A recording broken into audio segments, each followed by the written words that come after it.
Bupati Magelang ingkang estu tuhu bina Sekten para punggawa wonten ing tlatah Kabupaten Magelang ingkang satu kula hormati mirengan katur panjenenganipun Bapak Wakil Menteri Sosial saha anggota DPR Dapil 6 ingkang kula hormati. Kemarin saderipun kula murani atur minangka tawang atur saking kadang-kadang Grebeg Ketupat ingkang sepisan kula ngaturaken papaposo minawangipun kapal Baria Karim minalahirin wal faizin. Mugi panjenengan Bapak Bupati Dalasan Tunggu wonten ing Kabupaten Magelang kersa nampi atur swita kulani kanca-kanca Grebeg Ketupat. Ingkang kaping kalih estu nelakaken agunging pamatur nuwun ingkang tanpa kepindah bilih Grebeg Ketupat ingkang sawau dipun adani wonten ing tlatah Dusun Dawung Desa Banjarnegara kakersaken Bapak Bupati wonten ing tlatah Kabupaten Magelang. Ingkang terakhir panjenenganipun saking kadang-kadang Grebeg Ketupat mudya pawiyakan Grebeg Ketupat ing samangke saged dipunadani wonten ing tingkat Kabupaten Magelang. Semanten lan mekaten ingkang dados pamatur kula wonten cupet awet atur kula nyuwun samudran sih pangaksami. Assalamualaikum warahmatullahi wabarakatuh.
Selanjutnya membagikan selang-selang tempat untuk diisi dengan uang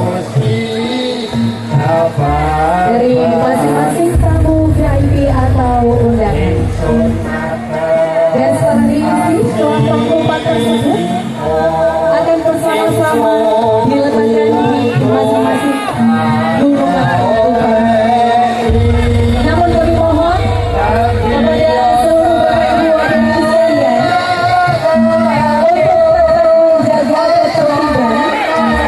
Nanti kita akan mulai bersama-sama sesuai dengan apa-apa.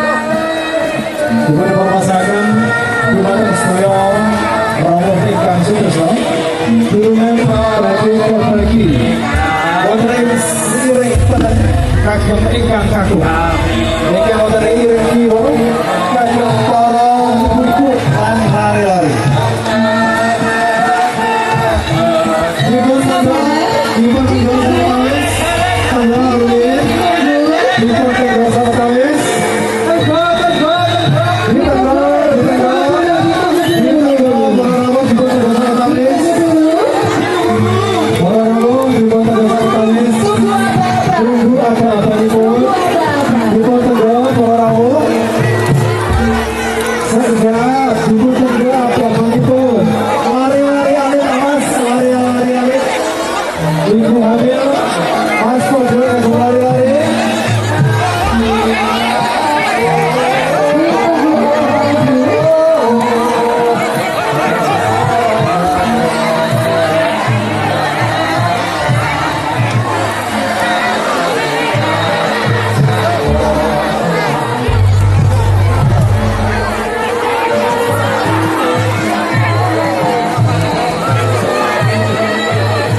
aliaskan tamu di mereka adalah arti kali Ciroso Rebul Kabupaten Sesarangan minangka manungsa ingkang tentu boten kual saking kalepatan ing pakisanan kula piyambak ngaturaken pasukan dumateng panjenengan kanyuwun pangapunten sedaya kalepatan mugi-mugi kalugrahan saking fitrah saking Gusti Allah Wilujeng Idul Fitri Kumpat ingkang ateges kagulapan nyaringaken dumateng kita sepatus tanpa mawas diri mula menika kanthi simbol niat ingkang kuat kagem kita kagulapan ugi raos syukur dumateng Gusti awit saking rezeki kang kinampi monggo sakmangke kita saged berpersarang kupat gunungan kupat bila menika monggo gunungan kupat dipun siapakno kanthi mengucap bismillahirrahmanirrahim gerbang kupat kawi witan